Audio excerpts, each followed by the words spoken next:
굶주린 늑대들이 와서 좀 이렇게 인간 따라다니면서 먹다가 귀여운 애들이 더 많이 음식 받아 먹으니까 굉장히 치와와까지 왔다. 소련에서 이 연구는 이루어졌는데요. 여우가 개같이 됐어요. 정말로. 73년에 개처럼 짖는 여우가 나옵니다. 닭도 이거 할 수 있는 거 아니야? 닭꼬리 막 흔들고 막. 닭이 캥거루는 거기 뭐 주머니가 있잖아요. 어차피 주머니 진짜 뭐에서 진화된 거예요? 아니 어떻게 동물 피부에 갑자기 주머니가 생기냐고. 뱃살인가요? 아 뱃살이 접힌 게.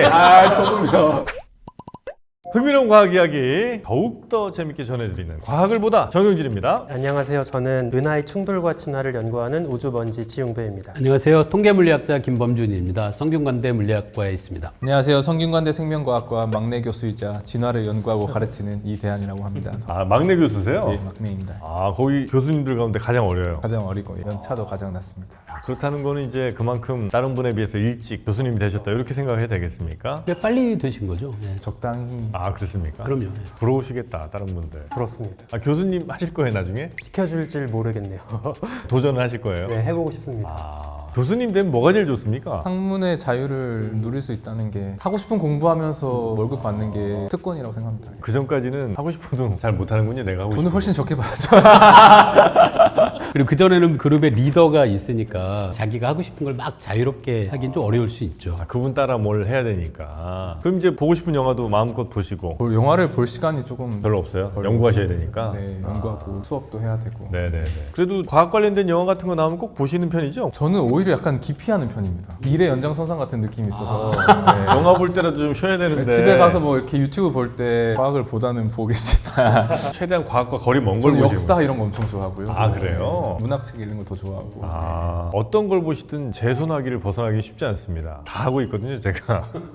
영화 중에 그럼 혹시 영화나 뭐 책도 좋습니다. 진짜 이거 내가 너무 재밌게 봤다. 과학자분들은 어떤 거 기억나시는지. 제 인생 영화는 매트릭스예요. 매트릭스. 그것도 에피소드 1 첫 번째. 어떤 점이 제일 재밌으셨던 저는 거예요? 그거 자체가 쇼킹했던 것 같아요. 제가 그때 나이가 꽤 많이 어렸는데 전구를 꽂아가지고 기계가 인간의 그 의식을 통제할 수 있다는 것 자체가 굉장히 시각적으로 우리의 모든 의식과 이런 감각들이 다 뇌에 있는 신경 활동의 결과물이고 기계가 그것을 통제할 수 있다라고 하는 게 되게 충격적이었는데 지금 요즘 막 그런 인공지능이 발달하는 걸 보면 훨씬 덜 얼토당토한 소리가 되는 거예요. 아, 그때 생각했던 것보다는 지금은 훨씬 더 가능성이 좀 높아진. 인공지능이 뭐 챗GPT랑 대화하다 보면 사실 좀 무서울 때가 있거든요. 매트릭스를 가장 재밌게 보셨고 혹시 우리 교수님은 뭐 보셨습니까? 저는 테드 창이라는 작가의 SF 소설들을 좋아하는데요. 그 분이 쓴 단편 소설 집이 있는데 집의 이름이 당신 인생의 이야기예요. 그 중에 있는 단편 중에 여러분 많이 보셨을 것 같은데요. 컨택트라는 제목으로 개봉된 영화가 있는데요. 오? 제가 그거 거의 제일 좋아하는데. 저 진짜 좋아요. 근데 그래요? 그 유사 영화가 있는데요. 칼 세이건이 소설을 쓴 게 있거든요. 그 소설이 영화돼서 우리나라에서 개봉될 때 이름은 콘택트고요. 이건 컨택트입니다. 아 그러니까 옛날에 콘택트는 아 여배우 이름이 갑자기 생각나요. 조디 포스터 나왔던. 그것도 좋았어요. 그래서 막 이렇게 막 외계로부터의 굉장히 빨리 돌아가는 거 안에 이렇게 계시다가 예, 어디 맞아요. 외계 갔다 오시는 맞습니다. 거죠? 그 영화 맞아요. 그건 이제 콘택트고. 그건 콘택트. 그다음에 드네빌레브 감독인가요? 아마 그랬던 것 같은데. 맞아요. 예. 그게 그래서- 컨택트라는 이름이 아마 우리말 표기법이 바뀐 것 같은데 영어로 개봉했던 이름은 어라이벌이에요. 아, 원래 네네네네. 소설의 제목은 당신 인생의 이야기. 소설에서는 굉장히 중요하게 다뤄지는데 영화에서는 아마도 이게 너무 어려운 내용 같아서 감독이 많이 덜어낸 부분이 고전 역학에서 과거, 현재, 미래로 시간의 흐름을 보는 관점이 두 가지가 있는데 하나는 예를 들어 뭐 제가 레이저 불빛을 여기서 쐈다. 그럼 지금 현재 광자의 위치에서 그 속도로 잠깐 시간이 지나면 어디 있을까? 그 다음은 또 어디 있을까? 이렇게 단계적으로 진행하는 세계관이 있거든요. 그게 뉴턴 고전역학에서 어떤 시간의 흐름을 직선적인 과정으로 보는 세계관이고요. 고전역학을 보는 또 다른 관점이 빛을 쏘면 빛이 출발지와 목적지를 연결하는 가장 짧은 경로로 진행하게 되거든요. 시간이 가장 적게 드는 경로로. 그 관점에선 빛을 쏘면 광자가 목적지와 출발지를 잇는 여러 가능한 수많은 곡선 중에 가장 시간이 짧은 경로를 택해서 거기로 간다고 해석할 수 있어요. 이 두 개의 관점이 이 영화의 가장 중요한 모티브인데요. 이 영화에서는 그렇게 자세하게 다뤄지진 않았어요. 아 그렇습니까? 이 단편 소설집에 또 다른 소설들도 좋아하는데요. 다 좋아하는데 오늘 잠깐 말씀드릴 소설이 0으로 나누면이라는 소설이 있어요. 0으로 나눠요? 근데 사실 어떤 숫자도 0으로 나누면은 안 되거든요. 왜 안 되냐면 어떤 숫자를 0으로 나눈 것이 어떤 특정한 값을 갖고 있다라고 우리가 가정하게 되면 온갖 수학 수학적인 모순이 발생하게 돼서 그래요. 아주 간단하게 0으로 나눈 걸 허락하면 제가 1하고 2가 같다는 걸 증명할 수 있어요. 카메라가 잡히면 한번 써볼까요? 야, 오랜만에 또 한 번 갑니다. 네. 자, A하고 B하고 1이라고 가정할게요. A를 제곱하면 A 곱하기 B와 같죠? 네. 그 다음에 양변에서 B 제곱을 빼요.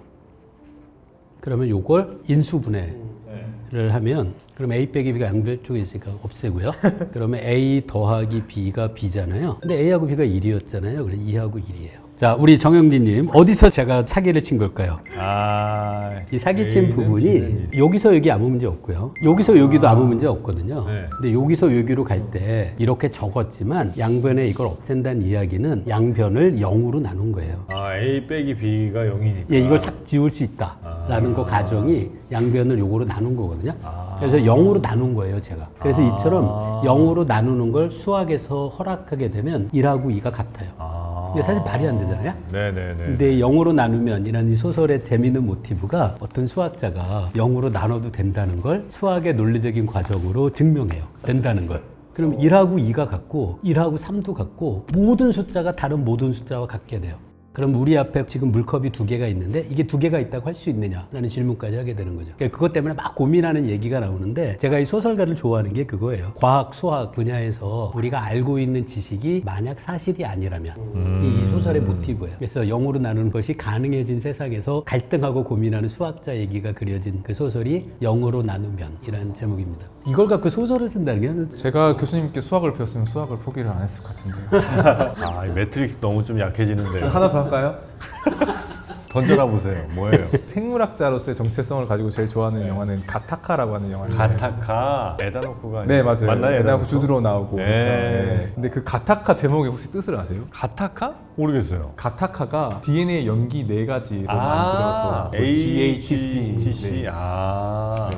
그게 가타카예요. 네. 아, 그 영화도 재밌죠. 네, 그러니까 거기가 기본적으로 하는 게 우리 인간이 유전학이 엄청 발달해가지고 네, 네, 질병이 왜 일어나는지를 알아내고 그 유전자를 교정할 수 있는 기술이 요즘 이게 더 현실감 있어진 게 크리스퍼 때문에 네. DNA를 쉽게 바꿀 수 있게 돼서 이게 더 그럴듯해졌는데 그렇게 해서 유전자를 교정해서 태어난 어떻게 보면 완벽한 인간과 그냥 자연적으로 태어난 사람이 완벽한 인간들 사이에서 자연적인 수정하지 않은 교정하지 않은 인간이 투쟁하는 이야기인데 거기에 보면 사실 유전학의 되게 재밌는 부분 확률적 본성 유전학의 확률적 본성 그러니까 어떠한 질병이 DNA에서 완전히 결정되는 경우는 거의 없거든요. 확률적으로 나타나요. 이거를 가지고 있으면 그렇게 될 가능성이 높다. 근데 거기 보면 자연적인 인간이 뭐가 안 될 가능성이 매우 높지만 99%지만 100%는 아닌 거죠. 인간의 자유의지란 무엇인가? 우리는 유전적으로 얼만큼 결정되어 있는 것인가 아하. 이런 질문들을 던지는데 그게 그때 시절에는 그만큼의 기술이 발전되지 않았는데 사실 이 영화를 지금 보면 더 현실적이에요. 왜냐하면 인간의 유전자를 훨씬 더 많이 알게 돼서 어떤 질병을 일으키는 변이들인지 더 많이 알게 됐고 그걸 실제로 교정할 수 있는 기술도 우리가 가지고 있기 때문에 되게 저는 생물학자로서 이 네네네. 영화가 아주 좋은 영화라고 생각합니다. 어떻게 매트릭스 빼고 이걸로 갈까요, 그냥? 그래도 될 것 같아요. 알았어. 자, 그러면 우리 우주먼지님은 또 어떤 영화 나올까, 어떤 책이 나올까 궁금합니다. 저는 지금 많은 분들이 보고 계시는 과학을 보다의 팬이라면 좋아하실 만한 영화를 하나 말씀을 좀 네, 소개를 네. 드리고 싶은데 제가 고등학교 때부터 푹 빠져있던 영화예요. 맨 프롬 어스라고 하는 영화예요. 맨 프롬 어스. 네, 혹시 아시나요? 봤죠. 아, 그래요? 네. 그게 진짜 신기한 게 영화화된 과학을 보다라고 생각을 하거든요. 딱 그 영화에서도 과학자 아니면 뭐 기독교학자, 생물학자 이렇게 다양한 전문가들이 방 안에 모여서 그 어떤 CG 없이 말로만 이야기를 풀어가요. 와. 거기에서 이제 주인공에 해당하는 한 사람이 본인이 죽지 않고 선사시대 때부터 쭉 살아왔다라고 주장을 하거든요. 근데 나중에 그게 쭉 따라가다 보면 뭔가 정황적 증거들이 맞는 것처럼 막 현혹이 돼요. 그리고 심지어 그 사람이 결국에 예수가 아닐까? 이런 착각까지 이제 하게 되는 그런 되게 매력적인 이야기를 끌어가거든요. 진짜 딱 과학을 보다처럼 여기 방 한 칸에 앉아가지고 이야기로만 그 영화를 풀어가는데 굉장히 푹 빠지게 되는 그런 영화입니다. 재밌죠, 그 영화도. 진짜 거의 뭐 저예산 영화 수준으로 어디 딴 데를 안 가요. 방 안에만 있어, 사람들이. 제목에 어스가 들어있는데 계속 방 안에서 입으로만 엄청 떠드는데 그럼에도 불구하고 진짜 말씀하신 것처럼 긴장감이 거의 유지가 되고 맞아요. 원래 되게 지루할 법도 한데 진짜 뭐 이런 얘기들이 봐야겠네요. 그 결말은 명확하게 얘기 안 하면서 끝날 것 같긴 한데요, 그죠? 관객들도 네. 이분 네. 예수 아니야? 라는 네. 생각을 하면서 끝나게 했어요. 약간 그런 의도가 있는 것 같아요. 맨 프롬 어스. 참 좋은 영화다. 영화들 많이 나오네요. 저는 안 물어봤는데. 그 정영민님은 어떤 영화예요? 저는 이제 과학을 보다 계속해서 한번 가보겠습니다. 저는 이제 그 영화 좋아해요. 아니, 과학 영화는 전혀 아닌데 오피리아의 세계의 열쇠. 어떤 거죠? 파네미로 부제가 오피리아와 세계의 열쇠 이렇게 되는데 우리나라 마케팅을 좀 잘못했어요. 한참 무슨 영화 나올 때냐면 나니아 반지의 제왕, 나니아 연등이 나올 때쯤에 그런 환상 소설. 판타지 쪽으로 애들이 이제 광고를 해갖고 무슨 판타지 영화인 줄 알고 이제 저도 가서 봤죠. 판타지성 소재라든지 기법이 없는 건 아니나 스페인 내전 당시의 상황을 이제 아이의 눈으로 바라본 뭐 그런 이제 느낌의 영화거든요. 몇몇 괴물들 같은 크리처들이 이제 나오죠. 그 크리처들이 상징하는 바 하여튼 뭐 굉장히 다양한 내용들이 좀 있는데 언제 한번 시간 되시면 꼭 과학 영화 아니더라도 보시면 좋겠다. 다른 영화로 갈 걸 그랬나요? 하고 나니까 영 좀 보람은 없네. 파네미로. 근데 되게 슬퍼. 우리 이대한 교수님 좀 보시면 좋겠어요. 네. 그리고 감성적으로 터치 한번 들어갑니다. 오늘 얘기 나왔던 영화들은 여러분도 아마 혹시 안 보셨으면 진짜 보시면 좋을 영화들, 새 영화다. 매우 재밌는 영화들입니다. 요거 저 시청자 질문 하나만 좀 해결할까요? 생각보다 쉬운데 너무 늦게 발견된 지식이라든지 아니면 진짜 어려운 문제인데 이거를 좀 너무 일찍 인간들이 좀 발견했다 싶은 거 혹시 생각나시는 거 있습니까? 이런 거? 그러니까 사실 이러한 상황을 표현하는 되게 유명한 생물학적인 경구가 있거든요. 네? 그 한국말로 번역하자면 내가 그거를 미처 생각하지 못했다니 내가 얼마나 지독히 멍청했는가 라고 하는 말을 토머스 헉슬리가 했는데요. 이분이 누구냐면 다윈 진화론을 대중화시키신 분이에요. 그러니까 다윈의 종의 기원을 읽고 이 자연 선택에 대한 이야기를 읽은 다음에 너무 사실은 직관적이고 단순하니까 더 잘 적은 것이 더 잘 살아남는다. 새로운 조건이 있으면 이걸 왜 몰랐을까? 이거를 이렇게 쉬운 건데 왜 이때까지 나는 멍청하게도 지독히도 그러니까 extremely stupid라는 표현을 쓰거든요. 그래서 사람들이 이제 그 뒤에 어떤 이러한 거 듣고 나면 너무 쉬운데 아무도 몰랐던 거를 얘기할 때 이 혁슬리의 표현을 많이 사용합니다. 진화론이라는 것도 이거는 종교적 영향이 아무래도 사람들의 생각을 많이 좀 좌지우지했던 배경도 좀 있겠죠? 그랬을 수도 있을 것 같아요. 사고의 확장 가능성이 약간 막혀 있었던 것 같은데 비슷한 맥락에서 생각보다 되게 간단해 보이는데 정말 뒤늦게 밝혀진 거를 꼽으면 지동설, 천동설 그 얘기 해보고 싶거든요. 사실 너무 당연해 보이잖아요, 지금에 와서는. 근데 그 2000년 가까이 계속 그거를 착각하고 살았다는 게 지금에 와서 보면 되게 전 신기하게 느껴질 때도 있어요. 저는 과학에서 이걸 사람들이 왜 몰랐을까라고 생각했던 게 사실 딱 두 가지예요. 네. 하나는 저도 진화론이라는 게 어떤 건지 이해하게 되는 순간 거의 일종의 그냥 동어반복처럼 너무 당연해 보여갖고 이걸 발견하는데 수천 년이 걸렸다는 게 안 믿길 정도였고요. 그 다음에 물리학에서는 엔트로피 증가의 법칙이 사실 비슷해요. 엔트로피라는 게 그냥 가지수가 많은 거예요. 경우의 수가 많은 거. 경우의 수가 많다는 게 그냥 확률이 큰 거거든요. 그러니까 엔트로피 증가의 법칙이 그냥 확률이 큰 사건은 일어나게 마련이다예요. 근데 이것도 동어 반복이잖아요. 그러게요. 엔트로피 증가의 법칙이라는 게 그거예요? 그래, 이해하고 나면 그거예요. 확률이 높은 게 일어나기 마련이다. 뭐 정돈된 트럼프 카드를 막 섞으면 막 뒤섞이잖아요. 네. 그 엔트로피 증가거든요. 생각하면 너무 당연하잖아요. 뒤섞여 있다라고 우리가 부르는 상태는 굉장히 많잖아요. 그러니까 그 사건이 발생할 수밖에 없어요. 일어날 일은 일어난다와 살아남은 놈이 살아남는다. 그쵸, 그건 비슷해요. 그거네요. 그러니까 이런 걸 저는 약간 메타 과학 같은 성격이 있다고 생각하거든요. 어떤 진화의 메커니즘을 우리가 시간이 지나서 새로운 걸 발견하든 말든 이 진화의 원리 자체가 위배될 리가 없잖아요. 엔트로피 증가의 법칙도 그래요. 일어날 확률이 큰 사건은 일어나게 마련이다가 어떻게 잘못될 수가 있겠어요? 근데 그게 무슨 법칙이라는 이름을 붙일 만한 거예요? 그쵸. 예, 저도 엔트로피 증가의 법칙을 이해할 때 정확히 그 생각이 들었어요. 근데 그 전까지는 그 생각을 못 한 거예요. 못했다고요? 예, 진화도 마찬가지예요.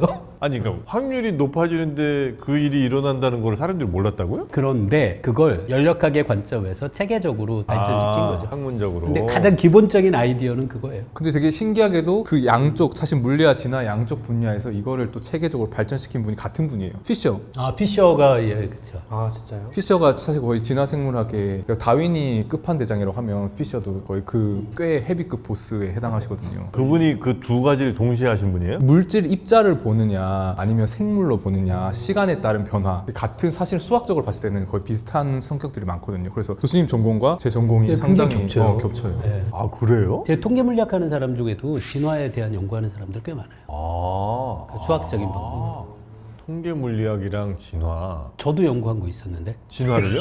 진화는 아니고 다윈의 핀치 뭐 그런 얘기 하잖아요. 각 섬에 그 핀치 종들이 고립해서 살고 있으면 각 섬 핀치들 사이에 유전적인 거리는 점점 멀어지잖아요. 그러다가 가끔 이주를 하면 이게 섞일 수 있고요. 네. 진화 알고리즘이라고 최적화 방법들을 연구하는 사람들이 있는데 제가 이 다윈의 핀치 그 아이디어를 갖고 고립시킨 그룹에서 각각 최적화를 하다가 가끔은 핀치가 이주하듯이 이쪽에서의 현재까지의 최적 솔루션과 이쪽에서의 최적 솔루션을 가끔은 섞는 거예요. 그렇게 하면 전체 최적화를 할 수 있다라는 논문을 쓴 적도 있는데 그 아이디어를 받은 게 다윈의 핀치. 아, 근데 그분도 대단하네요. 피셔? 네. 피셔는 그럼 물리학자예요? 백그라운드는 뭐였죠? 수리 통계학자 아닌가요? 그렇죠. 수리 통계학. 수리 통계학자. 아, 우리 통계학으로 유명해요. 교수님이랑 좀 많은. 아니 전 통계학은 잘 모르고요. 전 통계 물리학. 아, 근데 달라요 많이? 예, 저는 통계학 잘 몰라요. 근데 통계 물리학을 어떻게 해요? 아니 그게 아니에요. 그게 딴 거야. 아, 다른 통계예요? 통계적인 방법을 적용할 수 있는 문제에 관심이 있는 거지 통계학 자체를 연구하진 않아요. 아, 그렇습니까? 참 그냥 잘 너무 몰라요. 다양하니까. 피셔가 사실은 생물학 쪽에서 되게 위대한 일을 했던 게요. 우리가 처음에 교과서에서 배우는 유전학은 멘델 유전학이거든요. 아, 맞아요. 근데 멘델 유전학은 상당히 단순화돼서 이해하기 쉽게끔 약간 의도도 있어요. 그러니까 뭔가 우리가 유전학을 배울 때 뭐 라지 A가 있고 스몰 A가 있고 뭐 완두콩이 노랗고 노랗고 뭐 초록고 연두색. 이렇게 하면 되게 디지털화돼 있거든요. 네. 근데 실제로 생물의 형질들은 디지털인 경우가 별로 없어요. 특히 복잡한 형질들, 행동이든지 지능이든지. 그래서 멘델의 유전학이 우리 유전에 대한 이해가 진화에 그렇게 큰 도움이 안 된다라고 처음에는 사람들이 생각을 그 인식을 잘 못해서 이걸 못 합쳤던 거예요. 그 큰 이유가 다윈의 그 사촌인 골턴이라고 하는 사람이 네. 이 사람은 이제 유전을 조금 더 연속적이고 양적이고 통계적인 식으로 접근했던 사람이었거든요. 그 이론과 유전학과 진화 생물학을 통합시키기가 힘들었는데요. 근데 이걸 통합시킨 사람이 피셔예요. 어떻게 이해를 했냐면 양적인 형질, 복잡한 형질들이 단순하게 하나의 유전 변이가 조절하는 것이 아니라 마치 통계 역학 같은 수많은 입자들이 어떤 엔트로피 증가의 패턴을 나타내는 것처럼 아주 많은 숫자의 유전자들이 작용을 하면 이걸 양적으로 설명할 수 있다. 그래서 진화 생물학을 수학적으로, 통계적으로 공식을 만들고 예측을 하고 모델을 세우고 그 기반을 닦아서 저도 이제 후계자라고 할 수 있는데 그 피셔가 진화 생물학과 유전학을 통합하면서 신다윈주의라고 하거든요. 그래서 네오 다윈이즘이라고 했을 때 유전자의 이런 설명이 기반한 진화 생물학 훨씬 더 체계적이고 수학적, 통계적으로 설명할 수 있는 기틀을 닦으신 분입니다. 그러면 DNA를 어마어마하게 많은 데이터를 내가 갖고 있으면 이 다음 세대에 어떤 DNA를 가진 생명체들이 나타날지 출현할지를 혹시 예측할 수 있습니까? 그렇죠. 그걸 이제 양적 유전학이라고 하는데 그런 것을 이제 예측해서 그 다음 세대 개체 수준이 아니라 집단 수준에서 어떤 수준으로 그 표현형들의 변이가 나타날 것인지를 예측하고 그런 모델들을 세우는 거죠. 그 맞아요, 근데? 맞죠. 그런 거. 근데 그게 개체에 대한 예측이 아니고요. 집단에 대한 통계적인 특성, 확률 분포 그런 예측이에요. 재밌는 학문하시네. 재밌어요. 예, 예. 자, 그럼 오늘 이제 본격적인 주제 이야기 한번 들어가 보도록 하겠습니다. 우리가 알고 있는 굉장히 많은 동물에 대한 상식들이 사실은 틀렸다는 겁니다. 저는 깜짝 놀랐습니다. 토끼는요, 당근을 먹으면 배탈이 납니다. 많이 먹으면 많이 먹으면? 많이 먹으면 누구나 다 배탈 나는 거 아니에요, 근데? 당근만 많이 먹으면 네. 당근만 많이 먹으면? 우리 토끼가 원래 근데 당근이 주식처럼 생각하는 분들이 많을 텐데 네. 그렇진 않은 모양이죠? 저는 토끼를 키워봐가지고 아는데요. 네. 네. 토끼 키우시는 분들은 주로 건초를 마른 풀을 먹어요? 네, 마른 풀이요. 클로버 같은 거 많이 먹지 않아요? 근데 그런 게 아니라 토끼의 이 기본적인 식이는 알파파 그 다음에 또 몇 가지 있거든요. 마른 풀 위주예요? 네, 네. 그렇구나. 그걸 먹이고 그런 조금 이렇게 녹색 잎 같은 것도 먹이고 그 다음에 이제 간식으로 뭐 당근이나 제가 키우던 토끼는 건 바나나 칩을 되게 좋아했어요. 토끼가? 그 제가 키우던 토끼가 이름이 포도였었는데요. 포도요? 포도를 정말 좋아하더라고요. 포도도 좋아해요? 아니 근데 건바나나 같은 거는 자연에서 먹을 수 없는 식품일 거 아니에요? 그 친구들한테는 어색한 식품 아닙니까 그러면? 그렇지만 뭐 보통 그냥 달고 사실은 바나나는 그렇죠. 되게 굉장히 뭐 효율적인 열. 거부감이 없는 맛이잖아요. 그래요? 하여튼 토끼가 당근 많이 먹으면 배탈 난다. 당근이 당도가 높다고 하더라고요. 당근이. 우리 맛이 없다고 생각하시는 분들이 많지만 사실 생각해보면 당근이 달아요. 달죠. 맛있어, 맛있어. 당근 주스를 만드는 게 그래도 당분이 꽤 높기 때문에 그 금붕어가 머리 나쁘기로 굉장히 유명한 친구 아닙니까? 저는 그게 어디서 어떤 과학적 근거에서 나온지 모르겠는데요. 사실 이게 정말로 말도 안 되는 게 제가 이제 오랫동안 연구했던 예쁜 꼬마 선충이라는 이제 작은 벌레인데 1mm 정도 되는 벌레고요. 전체 세포수가 합쳐서 1000개 남짓한 벌레인데요. 얘도요 경험 자기가 학습한 거를 몇 시간씩 기억을 해요. 혹은 하루씩 기억을 해요. 혹은 그 이상도 기억을 해요. 그걸 어떻게 하게? 어떻게 확인하냐면요. 얘가 원래 반응하지 않는 냄새가 있어요. 파블로프 실험이랑 비슷한 건데요. 반응하지 않는 냄새랑 맛있는 음식이랑 같이 주는 거예요. 아, 그래서 그럼 어소시에이션을 우와. 시키는 거예요. 와. 그렇게 한 다음에 다시 섞어준 걸 없앤 다음에 몇 시간 지나서 냄새만 줬을 때 얘가 좋아하는지 혹은 거꾸로 어떤 냄새를 주고 굶기면 싫어하는지 그렇게 학습을 하는 게 그게 몇 시간씩 가고요. 뭐 하루씩도 가고요. 그 다음에 이제 예를 들면 원래는 좋아하던 박테리아인데 먹으면 배탈이 나는 그런 박테리아 있잖아요. 그럼 처음에는 냄새 맡고 좋아서 가요. 근데 몇 시간 지나면 배탈이 나고 나서는 안 가요. 그러면 다시 그 박테리아를 빼주고 다른 좋은 박테리아 주다가도 다시 먹이면 도망가는 게 기억이 꽤 몇 시간 동안 유지됩니다. 그러니까 그 작은 예쁜 꼬마 선충도 그렇게 오랫동안 기억을 할 수 있는데 금붕어는 훨씬 복잡한 고도로 발달된 신경계를 가지고 있는데 3초 기억력이라고는 금붕어가 왜 그런 오명을 뒤집어 썼냐면 예를 들어서 물고기들은 이제 대체로 그런 것 같긴 한데 낚시를 합니다. 지렁이 비슷한 거에 이제 홀려갖고 낚싯바늘을 물어요. 입이 이렇게 찢어졌죠? 그래서 불쌍해서 얘를 다시 풀어줍니다. 그다음에 낚시를 다시 던져요. 또 어떤 애가 잡혀왔어요. 근데 왼쪽이 이미 뚫려 있어. 뭐야 얘는? 그거 방금 먹고 그만큼 내가 해서 바로 살려줬는데 그걸 다시 문다고? 바보 아니야? 이렇게 해서 이제 나온 겁니다. 어때요? 그 다시 잡은 그분이 대단한 분 아니신가요? 아 새로운 접근이네. 그러니 금붕어 입장에서 내가 다시 걸릴 수 있다는 생각을 못 하지 않을까요, 확률적으로? 근데 그게 금붕어 입장에서는 최적화된 전략일 수도 있어요. 내가 너무 그 먹이를 섭취하지 못해서 굶어 죽을 확률과 아 차라리 이게 아까 그 바늘과 똑같은 거라 내가 죽을 확률을 생각했을 때 어쩌면 금붕어 입장에선 그렇게 행동한 금붕어가 훨씬 더 효율적으로 피어싱을 좋아하고 바람 쐬는 걸 좋아하고 아이고 어디까지가? 피어싱 오히려 반대로 방금 살려준 걸 경험해서 더 똑똑하네. 더 똑똑한 거 아니에요? 그렇지. 아 그 찢어졌는데 네. 그래도 먹이를 먹고 살려주는구나. 한 번 먹고 입 찢어지고 빠져도 살만하네. 와 사람들이 이렇게 잔인하다. 와 정말 그럴 때는 또 살려주겠지. 네네네. 어쩌면 금붕어 혹은 뭐 물고기 입장에서는 그게 더 나의 생존에 도움되는 일일 수도 있다. 그 정도 먹이 먹는데 이 정도 찢어지는 거는 충분히 견딜 수 있는 일이다. 확률적으로 일어날 법하지 않은 일이기 때문에 네, 그거를 그렇죠. 피하는 맞아요. 기작이 진화하지 않았을 것 같아요. 네. 아 그렇죠. 아, 그걸 자주 경험한 게 아니라 알겠습니다. 금붕어가 머리 나쁘다는 거는 여러분 오해입니다. 하마가 아프리카에서 사람을 가장 많이 죽인 동물이다? 그게 위험하다는 얘기는 들었어요. 하마가 자기 영역에 대한 집착이랄까요? 영역에 대한 날카로운 예민함 이게 이제 굉장히 강한 동물 아니겠습니까? 뭐 악어 이런 애들도 자기 영역 잘못 들어오면 하마가 그냥 다 뚫어버립니다. 근데 유일하게 코끼리는요? 하마 영역이고 어디고 막 들어가요. 하마가 코끼리한테는 찍소리도 못합니다. 물리치료 다 가능해요.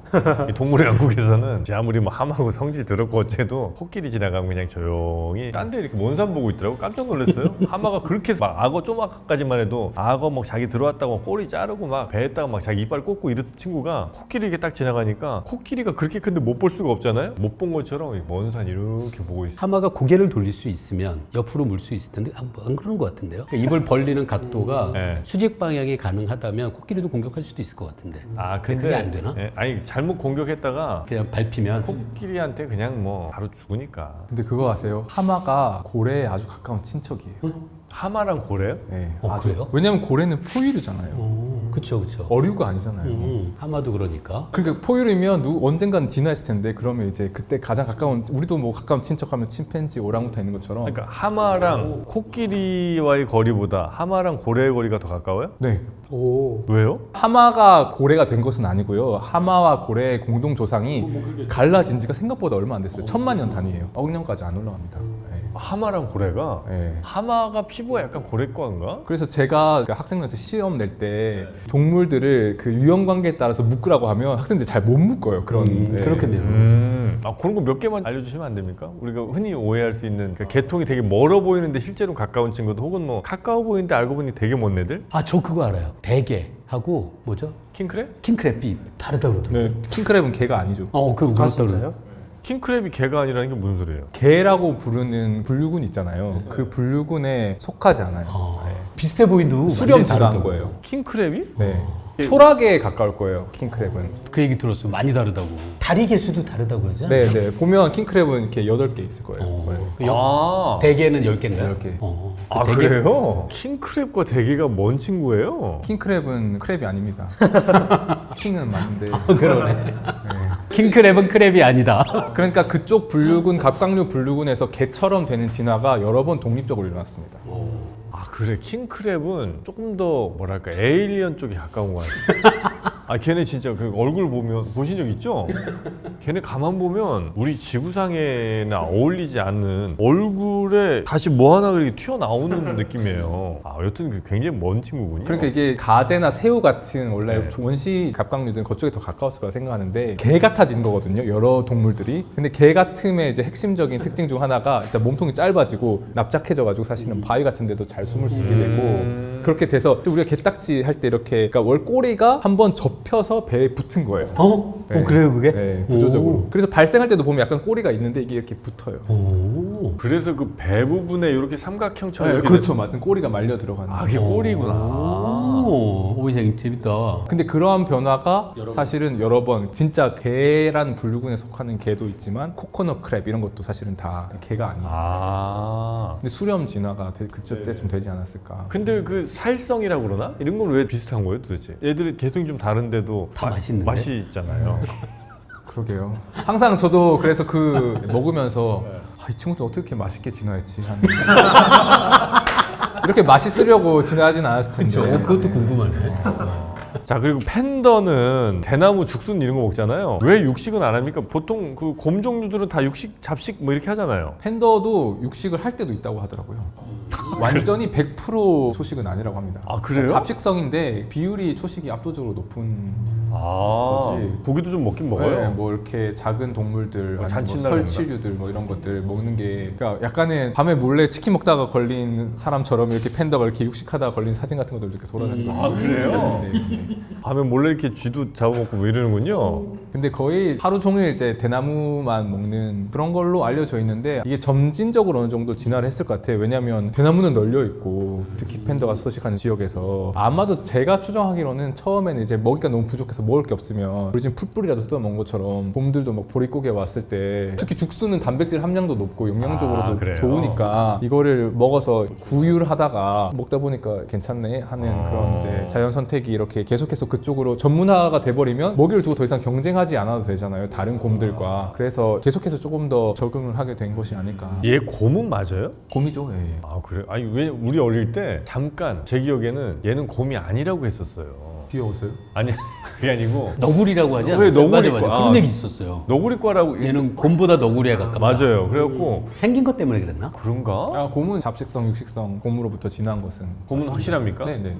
너구리 아니고 오리 너구리는 뭐예요? 그건 단공류, 그건 완전히 다른. 그럼 완전 다른. 그냥 너구리란 이름만 잘못 그냥 갖다 붙였을 뿐. 걔가 진짜 독특한 것 같아요. 네, 포유류와 다른 친구들이죠. 일반적인 포유류와. 판다가 손가락이 7개입니까? 보통 뭐 6개라고들 많이 얘기를 하는데요. 이렇게 여기 뭐가 하나 더 있어서 7개까지 칠 수 있는데 뼈를 보면 손가락 6개인 것처럼 보이는데요. 네, 그게 보통 5개 손가락이 있는 거에서 하나가 뭔가 원래는 손가락을 만드는 뼈는 아니고 다른 뼈가 이렇게 늘어나는 방식으로 새로운 손가락이 만들어지는 방식으로 해서 판다의 엄지라고 하는 것이 진화 생물에서 되게 상징 중 하나인 게 새로운 환경, 대나무라는 걸 먹으면서 대나무를 잘 잡아서 먹어야 되잖아요. 원래 이렇게 잘 하고 이렇게 뜯어 먹었으면 됐을 텐데 이제 잘 잡아서 먹어야 되니까 판다의 엄지가 적응이 됐다. 재밌네요. 새로운 처음 적응적 알았다. 특질이다. 진화의 산물로 이렇게 손가락이 이렇게 하나 늘어난 상황이 된 거군요, 이 친구는. 그렇죠. 적응적인 특징이라고. 근데 얘는 누구적으로 하고 이렇게 귀엽게 태어나는 거예요? 엄청 귀엽잖아요. 네. 그런 게 어떻게 보면 육식성 곰들 같은 경우는 공격성, 뭐 사냥 이런 본능이 줄어들면서 그런 게 다 호르몬과 관련돼 있으니까. 네. 굳이 막 이렇게 포악하지 않아도 되고 그러면서 그냥 이렇게 애들이 둥글둥글 귀엽게 가는 거군요. 그 형태를 보고 귀엽다고 느끼는 게 우리의 진화일 수도 있지 않을까요? 그렇죠. 예. 그렇죠. 예. 우리가 봤을 때 공격적인 사람 보고 귀엽다 생각하지 않잖아요. 뭐 나를 막 칼로 찌르고 오는데 아우 너무 큐트해라고 하면 안 되니까. 절대 나를 해칠 것 같지 않은 사람. 예를 들면 대표적인 게 아기들이잖아요. 그렇죠. 예. 통통하고. 동글동글하고 굴러다니고. 판다들은 얘네들은 진짜 엄청 굴러다니더만요 보니까. 가까운 거리도 그냥 걷는 거보다 구르는 걸 얘들이 좋아하는 거야. 자꾸 우리 굴러다녀. 제 진짜 친한 친구가 중국에 있는 이 판다 보존하고 하는 거기에 연구 책임자로 있거든요. 그래요? 그래서 뭐 지금 시천성에 있는. 스촨성 네. 청두에 있습니다. 네. 그래서 자이언트 판다 맞아요, 브리딩 맞아요. 리서치 베이스라는 데가 있는데 지금 거기서 같이 뭔가를 하려고 지금 오, 얘기가 하고 우와. 있어서 아, 그래요? 나중에는 이제 우와, 궁금하다. 푸바오 하나 더 데려오시는 거예요? 노력해 보겠습니다. 근데 판다는 새끼 때는 엄청 작더만요. 그 곰들도 그렇게 작게 나요? 그 혹시 그거 아세요? 곰의 수정란도 세포 하나인 거. 어쨌든 간에 그 배아 발생 과정은 처음에 똑같이 작은 걸로 아니 시작하니까. 근데 새끼를 낳을 때 새끼 때가 판다가 진짜 작아요. 곰 새끼는 제가 얼마 작은지 모르겠는데 캥거루도 엄청 작더라고요. 아 맞아요, 캥거루 진짜. 진짜 작던데. 진짜 캥거루 사실 성체는 되게 크잖아요. 근데 새끼는 진짜 정말 작아요. 네. 이거 어떻게 된 거예요? 판다보다 더 작은 것 같아. 그것도 다른 곰들이 어떤지 좀 궁금하네요. 어? 다른 곰들은 새끼들이 얼마나 작을지. 아 다른 곰들. 왜냐하면 포식자가 만약에 없다고 생각하면 좀 크게 키워서 태어나야 할 이유가 그쵸, 그러네요. 더 적어지니까.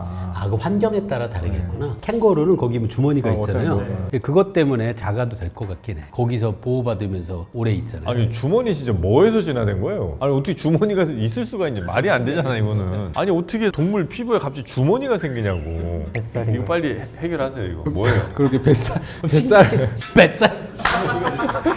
아 뱃살이 접힌 뱃살을 게 잘 접으면 접힌 게 점점 뱃살이 많은 캥거루가 뭔가 좀 육아에 유리했나 보죠. 처음에는 뱃살 접힌 거에서 시작했을 수밖에 없을 것 같은데 진짜 초기에는. 주머니 진짜 말도 안 되지 않아요? 아니 뭘 그러니까 집어넣으려고? 원래 뭔가 다른 역할을 하거나 뭔가의 부산물이었을 것 같은데 그게 바뀌었던 과정 되게 재밌는 진화생물학적인 주제인 것 같습니다. 아마 그것도 고민하신 분들이 분명히 있을 거예요. 있을 네. 거예요. 자, 하여튼 판다는 귀엽습니다. 네. 자, 그리고 강아지 멍멍이들이 인간과 함께 산 게 대략 얼마 정도 됩니까? 정말 여기는 재밌는 이야기들이 진짜 많고 사람도 관심이 많을 것 같은데요. 네. 대충 우리가 일이라고도 표현하고 이제 회색 늑대라고 하는 늑대한 그 계통으로부터 갈라진 시점은 대충 추정을 하고 있거든요. 그게 2만에서 4만 년 정도의 사이의 시기예요. 이 시기가 정말로 절묘한 게 마지막으로 빙하가 가장 많이 확장했던 시기가 딱 그 한 2만에서 2만 5천 년 사이 시기입니다. 빙하기랑 겹쳤어요. 빙하기랑 겹쳤고 또 중요한 시기가 뭐냐면요. 호모사피엔스, 우리의 조상이 아프리카를 나온 게 대충 한 7만 년 전이라고 생각하고 그때부터 쭉 퍼졌거든요. 그리고 네안데르탈린이랑 뭐 그 이종 교배하고 그다음 네안데르탈린이 멸종한 시점 또 공교롭게도 또 3만 년 그 주변이고요. 그러니까 위에서는 개의 조상들이 기후 변화로 뭔가 먹이를 찾아 헤매야 됐었고 아무래도 뭔가 팍팍한 조건에 대해서 네네네. 새로운 생존 전략을 도모해야 되는 시점이었고 그 시점에 인간이 이제 전 세계에 퍼져 있었던 거예요.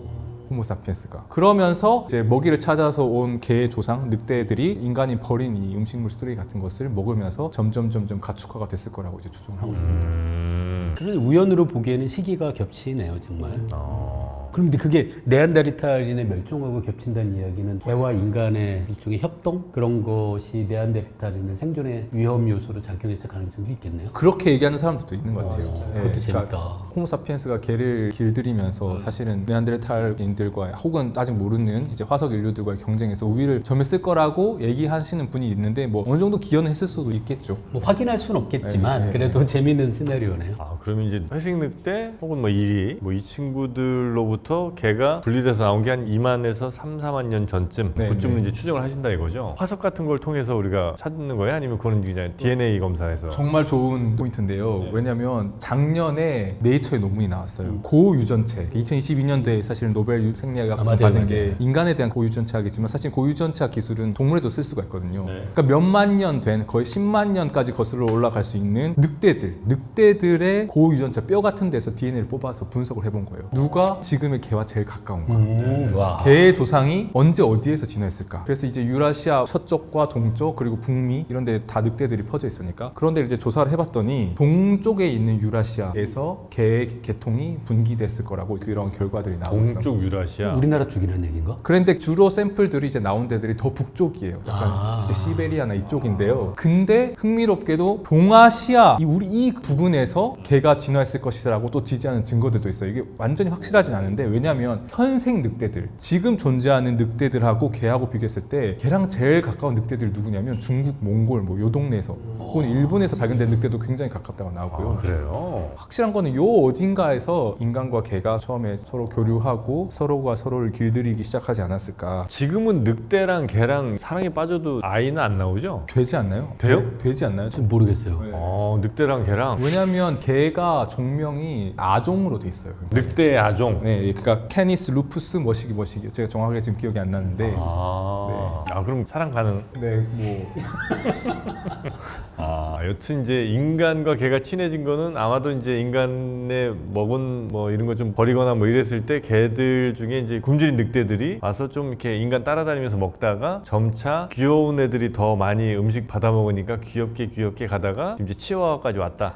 그렇죠. 네. 야 얼마나 먹을 걸로 애들을 괴롭혔으면 그 늑대가 치와와까지 옵니까? 포메라니안이 어떻게 돼요? 근데 이게 정말로 사실은 또 관련된 매우 흥미로운 실제 실험이 있는데요. 네. 소련에서 이 연구는 이루어졌는데요. 여우를 개여우로 만든 실험이 1952년부터 시작돼가지고 아직까지도 진행되고 있는 실험이 있습니다. 개여우로 만들었다. 여우가 개같이 됐어요, 정말로. 가축화를 시킨 거. 가축화를 시킨 겁니다. 불 50년 만에? 10년 만에 50년보다 덜 걸렸어요. 1952년에 이제 시작을 했는데요. 기본적으로 1년에 한 세대가 갑니다. 근데 순한 애들만 골라서 교배를 한 거예요. 예전에 이제 거기서 모피 때문에 여우들을 농장들이 많았던 거예요. 그런 데를 골라가지고 유전학자가 이 실험을 생각을 해서 시작을 한 거죠. 그래서 순한 애들만 골라서 교배하다 보면 늑대가 개로 길들여진 것처럼 여우도 늑대랑 가까운 친척 쪽이니까 길들일 수 있지 않을까 하고 그 과정을 계속했어요. 돼요, 근데? 놀랍게도 1963년에 처음으로 개처럼 사람 보면 반가워서 꼬리를 흔드는 여우가 나옵니다.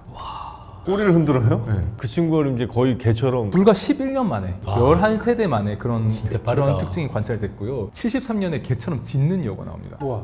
짖는 게 다르게 신기하다. 근데 짖는 거는 굳이 어떤 특정 방향을 갖진 않잖아. 그 어차피 실험하는 사람들이 더 친근한 여우라는 거를 그 짖는 소리가 개하고 비슷하다는 식으로 교배를 시켰나? 짖는 소리가 왜 개하고 그러니까 짖는 같다니까? 소리가 그 전에는 없었으니까 선택을 할 수는 없었겠죠. 여우도 짖잖아요. 근데 개처럼 짖는 개처럼. 여우. 생김새도 바뀌어요. 조금 네? 더 보면 이렇게 귀엽게 공격성이 적어 보이게. 오. 이걸 하다가 이게 되네 해서 그때 동시에 조금 지나서 더 공격성이 강한 애들도 골라서 교배를 해서 그럼 걔는 더 공격성이 강해집니다. 그래서 지금 요즘 그 실험에서 만들어진 개 여우들 영상 찾아보시면 나오거든요. 진짜 그냥 강아지 강아지예요? 같아요. 앵기고. 손등 핥고 뭐 이런 거 다. 거의 뭐 하고. 그 수준이에요. 막 보면 막 헤헤거리고 반가워가지고. 아, 그래요? 아, 믿기지 않으실 수 있는데 진짜. 진짜 찾아보시면 여우가. 그런 친구들은 반려동물로 가도 되겠네요, 그죠? 그래서 실제로 이 실험을 하시는 그 팀에서 진짜 가축화를 시키려면 원래는 어쨌든 우리에서 이렇게 키우면서 이 사람들이 어떤 특정한 형질을 선택하는 거잖아요. 그게 아니라 인간들한테 보내야 된다. 그래서 모스크바에 입양을 보내요. 그래서 거기서 이제 목줄 해가지고 개랑 여우랑 만나가지고 막 서로 막 하고 그렇게 하는. 신기하다. 네. 아, 근데 귀엽겠다, 진짜. 너무 귀여워서 저도 보니까 야, 뭐 50년 만에 그렇게 큰 변화가 있으면 그러게요. 개가 가축화된 건 진짜 뭐 금방이겠네요, 그죠? 예, 신기한 것도 아니네요. 더 긴 시간이었으니까 그죠? 닭도 이거 할 수 있는 거 아니에요? 닭꼬리 막 흔들고 막. 닭이 실제로 손들 핥고 19세기에는 닭을 개량하는 게 되게 유행 중에 하나였을 거예요. 네. 아, 그래요? 네. 다윈 종의 정의기원에서는 비둘기 개량 엄청 많이 했죠. 할 수 있네. 하면 되네, 그죠? 하면 되네요. 그래서 막 코끼리도 좀 이렇게 작게 만들고 집집마다 이렇게 한 마리씩 다. 은여우. 네, 그래서 은여우 길들이기라는 그 책이 있는데 사실 이 연구를 주도하셨던 분 중에 한 분이 쓰신 책인데 이 연구에 관련해서 비사들이 좀 많아가지고 되게 몰래 했던 소련 당시 사회주의 그 공산주의의 사실 이데올로기에 맞지 않는 실험이었거든요. 그렇죠, 그렇죠. 사실 환경으로 사람들을 계도해야 되는데 유전자가 어느 정도 이 표현형에 영향을 미친다니까. 그래서 원래 실험을 했던 분은 모피 생산을 늘리기 위해서 인부들이 공격을 받으니까 이렇게 안전한 여우들을 만들겠다라고 하는 포장을 하고 자기는 과학적 연구를 했던 거죠. 포장 진짜 잘했다. 그래서 지금은 이제 그렇게 실험이 해서 실제로 길들여졌고 기술들이 발전해서 어떻게 이 길들여진 여우에서 뇌와 DNA 어떤 차이들이 있는지 보면 세로토닌 같은 것들이 달라졌다 이런 추정되고 길들여지는 과정에서 어떤 일이었는지를 또 분석할 수 있어서 개가 어떻게 길들여졌는지에 대해서 네네네. 우리가 훨씬 더 이 실험을 통해서 많이 이해할 수 있게 되었습니다. 아, 그럼 이제 뭐 한 3, 40년 후에는 은여우를 이렇게 같이 산책하는 일을 우리가 충분히 볼 수도 있겠군요, 그죠? 그럴 수도 있을 것 같습니다. 그래, 좀 반려동물들도 좀 다양화돼야 돼요. 우리가 너무 강아지에 너무 몰빵했어 지금까지. 아니 걔네들은 뭔데? 여우도 데리고 다니고 예, 닭도 이렇게 저 하네스 묶어갖고 애들 달려들면 이렇게 한번 회치고 네, 그렇게 하면 얼마나 또 다양한. 거의 포켓몬스터 세계관이니까. 저희 연구실에서 실제로 이런 연구를 하고 있거든요. 생물을 인위적으로 진화시키는 연구를 하고 있습니다. 네. 아, 인위적으로. 네. 아, 어떤 동물들을 주로? 저는 이제 작은 동물들을, 아, 작은 그- 동물의 작은 생물들을, 예쁜 무슨 네, 예쁜 선충 꼬마 이런 거? 선충 그런 애들을 이제 너무 또 편애하시더라 거기는. 너무, 사랑합니다. 네. 네. 예쁘니까. 너무 예뻐하시더라고요. 은여우 곧 우리가 목줄 해갖고 다니게 될 날을 기다리면서 오늘은 여기서 네, 더 이상 목에 두르지 말고 우리 이제 같이 반려동물로서. 목에 두르지 말고 그렇죠 그렇죠 목에 두르지 말고 여우 목에 줄을 두르는 걸로 그래서 곧 같이 살기를 또 기다려 보겠습니다. 자, 오늘 과학을 보다 어떻게 재밌으셨는지 모르겠습니다. 재밌으셨다면 구독 버튼 한번 눌러주시고 우리 김범준 교수님 법물리 예. 그것도 좀 눌러주시고 범준의 물리다. 예. 범준의 물리다. 네, 법물리. 아, 우주먼지님도 있습니까? 네, 우주먼지 현재타임즈가 있습니다. 우주먼지 현자타임 그것도 한번 또 눌러주시고 있어요 없어요? 인간은 왜 인간이고 초파리는 왜 초파리인가? 아, 그거 있죠. 네. 아주 좋은 책입니다. 네, 그건 이제 책이고요. 아, 이다운 교수님 그 책이 작년에 그 한겨레 신문에서 올해 책으로 선정됐습니다. 아, 그렇습니까? 몇 권 나갔죠? 2세 지금 나가고 있습니다. 아, 이세은 잘 나간 거예요. 과학을 보다가 지금 16세인가 지금 찍는다고 농담입니다. 과학을 보다도 많이 사랑해 주시고 저희는 다음 시간에 재밌는 과학 이야기 다시 들고 찾아뵙도록 하겠습니다. 함께해 주신 여러분 고맙습니다. 감사합니다.